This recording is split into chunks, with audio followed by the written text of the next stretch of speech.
Students, आज पढ़ेंगे हम लोग कक्षा 8वीं के अध्याय 4 प्रश्न नंबर है 4.2। ये टॉपिक हमारा बीजीय व्यंजकों का भाग थोड़ा हमारा टॉपिक है। तो सबसे पहले देखते हैं कि यहाँ पर 18x का स्क्वायर को हमें भाग देना है -6x से। तो सबसे पहले आप लोग ये देख लीजिए कि यहाँ पास से आप लोग देखोगे तो इसमें कोई भी साइन नहीं मिल रहा है, मतलब से ये एक पद है और यहाँ भी नहीं है, सामने नहीं, पीछे अगर प्लस माइनस रहता है तो यही क्या हो जाता है, वो इस पदों की संख्या को शो करता है, बट यहाँ नहीं है, इसलिए दोनों एक पद है। अगर दोनों एक पद है तो डायरेक्ट आप लोगों को पहले वाले चेयर को लिख देना है 18x के स्क्वायर है तो 18x के स्क्वायर और y के स्क्वायर है तो y का स्क्वायर। इसके बाद इसको हम लोग भाग देंगे इसमें -6x और y से। तो सबसे पहले क्या करो, यहाँ पास 18 है तो आप लोग 18 का निकालिए एलसीएम। तो 18 का एलसीएम निकालोगे तो आपको सबसे पहले ये जो भाग जाएगा ये जाएगा 2 से, तो 2 से जाएगा 9 बार में, फिर इसके बाद 3 है तो 3 से जाएगा 3 बार में और 3 से जाएगा 1 बार में। कुल मिला के हम लोग 18 को लिख सकते हैं 2 गुना 3 गुना 3 बराबर 18। सो यहाँ पास 18 के लिए आप लोग यूज कर सकते हो क्या, 2 गुना 3 गुना 3। x का स्क्वायर है तो सिंपली बात है x स्क्वायर कब होगा, जब x का गुना होगा x के साथ, तो ये हो जाएगा x का स्क्वायर।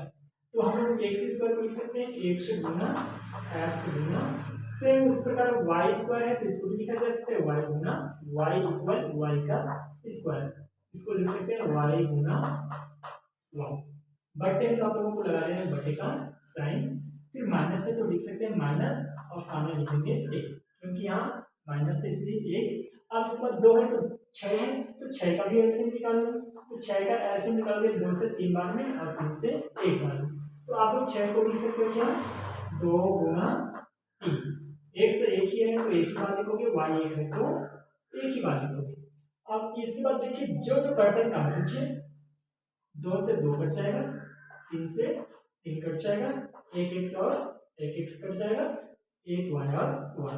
जो जो बचा उसको लिख सकते हो, यहाँ से बचा क्या 3 और बचा x और बचा y, बटे में -1। तो एक से आप लोग किसी को भी अगर भाग दोगे तो सेम टू ही आता है, इससे सीधा बात है 3x y आएगा, ये प्लस है माइनस है, ऊपर है प्लस तो प्लस माइनस माइनस, ये आप लोगों का आंसर है। सेकेंड बात करते हैं कि यहाँ पास देखो तो यहाँ पास एक प्लस का साइन 2 प्लस माइनस, तो इस तरह से प्लस माइनस 2 साइन है, तो इस सिंपल सी बात है कि 1 2 और 3, तो ये बीजीय व्यंजक कितना हो जाएगा, तो सीधा बात है ये बहुपद होगा, क्योंकि 2 पद से अधिक है मतलब बहुपद होगा। तो बहुपद के लिए आप क्या कर सकते हो कि इसको भाग करें 2m से, तो सिर्फ इसको एक बार नहीं लिखा जा सकता बल्कि सभी के नीचे में लिखा जाएगा 2m, 16m का स्क्वायर बटे में क्या आएगा तो आ जाएगा 2m, प्लस है तो प्लस 4m n बटे में आ जाएगा 2m, माइनस है तो माइनस साइन 12m n का स्क्वायर बटे में आ जाएगा 2m। अब यहां से देखो जो जो कट रहा है उसको काटते चलिए और जो नहीं कट रहा इसको पहले दीजिए, तो ये 2 से कट जाएगा 8 बार में। अब यहाँ पास देखो ऊपर भी है नीचे भी है, मीन्स आधार सेम है, तो एक फार्मूला है कि अगर आधार सेम है, जैसे कि एक से की घात m बटे एक से की घात n, तो जब आधार सेम हो तो घातें आपस में घट जाती है, तो इसलिए इसको लिखा जा सकता है एक से की घात m माइनस n, एक से की घात m माइनस n। अब यहाँ पास देखो तो दोनों का आधार सेम है तो हम लोग लिखेंगे कितने बार, एक बार। यहाँ n की घात 2 है तो 2 कुछ नहीं मिस होता है 1, तो 2 माइनस हो जाएगा 1, प्लस का साइन है तो प्लस 2 से कट गया 4 2 बार में।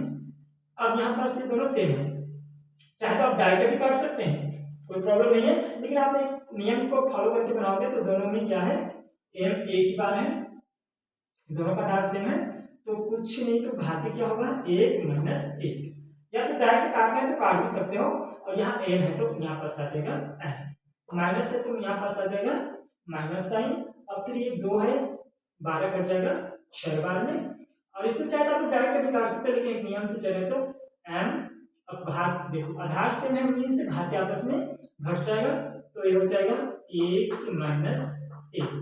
अब यहाँ पास क्या बच गया है, n का स्क्वायर, चाहे तो गुना का साइन लगा के भी रखा जा सकता है। अब यहाँ पास देखो तो 8 है तो 8 आएगा, m है तो m, 2 में 1 घटाओगे तो हमारा आंसर बचेगा 1।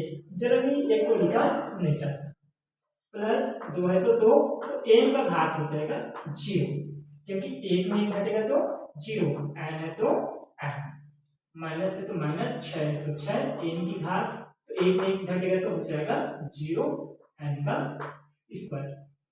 अब यहाँ पास एक और फॉर्मूला आता है कि आप जब देखते हैं तो x की घात 0 है और x की घात 0 है, तो एक फॉर्मूला है कि आप जानते हैं कि अगर किसी भी संख्या का घात 0 हो तो उसका मतलब हो जाता है 1।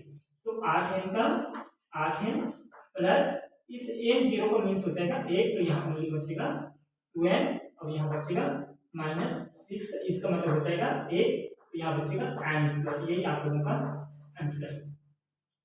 अब सबसे इसके बाद बात आता है कि यहाँ पर देखो एक माइनस साइन एक प्लस साइन, टोटल हो गया 2 साइन।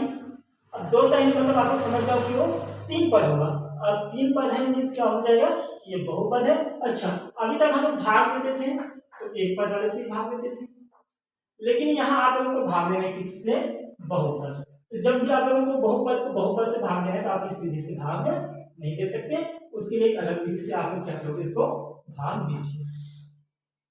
पहले चेक लिख देना x square minus 11x plus 30, हमारा जो क्या होगा भाग देना किससे, तो हमारा जो भाजक है x माइनस 5 हो गया, ये हमारा भाजक है और ये हमारा भाजक। सबसे पहले आप लोगों को ये टारगेट करना है कि यहाँ पास अगर x है तो सबसे पहले टारगेट कीजिए किसको, x स्क्वायर, कि इसको किससे गुणा किया जाए कि x का स्क्वायर हो जाए। तो सीधा सी बात है x को किससे गुणा करोगे, तो सीधा सी बात है x को x के साथ गुणा करोगे तो क्या आएगा x स्क्वायर, इसलिए यहाँ लिख देना है x और x का गुणा कीजिए x स्क्वायर, इसी का गुणा माइनस 5 से होगा तो माइनस 5x, वही जो बचपन में करते थे। अब हमारा काम क्या होगा, नियम से इसमें घटाएंगे, तो इसके लिए जब घटाओगे तो पूरे साइन बदल जाएगा, तो ये प्लस है तो हो जाएगा माइनस और माइनस हो जाएगा प्लस। अब ये प्लस, अच्छा ये नीचे दिखा ये साइन इसी का होता है, तो ये माइनस x स्क्वायर का है और प्लस 5x का है। अगर इसके बाद अगर हम लोग बात करते हैं तो ये हो गया माइनस में प्लस, तो सेम होता है तो कट जाता है, माइनस प्लस घट जाता है, तो 11 में 5 घटेगा तो आ जाएगा 6 और 1 से दोनों में से आ जाएगा 4। अब यहाँ पर देखते हैं तो बड़े वाले का साइन किसका है, तो 11 का, इसलिए यहाँ आंसर में आ जाएगा माइनस। अब ऊपर बचे क्या है 30, इसको सेम टू सेम कॉपी कर लेते हैं। अब इसके बाद फिर इसी x को ऐसे टारगेट कीजिए कि इसका मान किसी संख्या से गुणा करने पर चाहे चर हो चाहे अचर हो, -6x से अधिक नहीं होना चाहिए। तो यहाँ पास हम लोग देखते हैं तो ये प्लस में और ये माइनस में, इसलिए यहाँ साइन आ जाएगा माइनस का। यहाँ x है, यहाँ भी x है, तो यहाँ x से लिखने की जरूरत नहीं है, बट यहाँ संख्या कुछ है, यहाँ 6 है, इसलिए यहाँ लिखेंगे 6। गुणा कीजिए, -6 का x के साथ करोगे तो -6x। अब इसके बाद -6 का गुना -5 से होगा, माइनस प्लस 30। चलो इसको भी घटा देते हैं, तो नियम कहता है कि घटाओगे तो नीचे वाले का चिन्ह पूरा चेंजेस हो जाता है, तो माइनस का प्लस हो जाएगा, प्लस का माइनस प्लस सेम है, कट जाएगा, ये प्लस ये माइनस ये भी सेम कट जाएगा, तो इस तरह से हमारा जो रिमाइंडर है शेष है वो बच जाएगा 0। बाद में जाओगे तो आप लोगों को और पूछा जाएगा क्या जो भाजक है भाज्य का गुणनखंड है कि नहीं, तो जिसमें भी अगर शेषफल 0 आता है तो आप लोग आसानी से बता सकते हो कि जो भाजक है भाज्य का गुणनखंड है, और यह शेषफल 0 नहीं आता तो भाजक का गुणनखंड नहीं होगा। तो आप लोग इस विधि से आसानी से सॉल्व कर सकते हो।